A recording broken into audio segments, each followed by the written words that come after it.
bandiraɓe min camni on goto kala inde muɗum e yettode muɗum emin jinno aranden e yimre pular ɗo e chaine men YouTube mo Nangue TV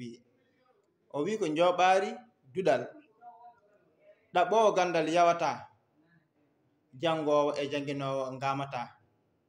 kaldatni ko garo e waktu mo tardata tawi ko jiɗɗo nde jangde mo ancata sinno ko sagam so wottima hay ata o fadata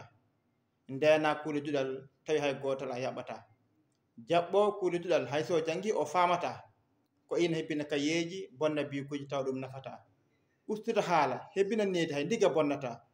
woni ko boni ko haalde duɗal wiye deƴƴata signa sirguino ina lemo ko gasata yimi on ko guiɗe mon jiɗɗo nde jangde mo ancata o yimirani yon belto taw ngol nafata yimira ko yon tesko kala janguɗo ma laam ko gasata ko yimre musidɗo ndi e kawoy Niang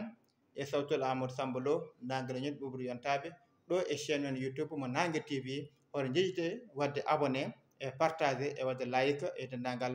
ko fotata waɗede hen ha nawra ɗum yesso on calminama onon kala e kuuɓal cabboɗo min gongol e yimru wonde so Allahu lamɗo jaaɓi Allah jarama on jarama.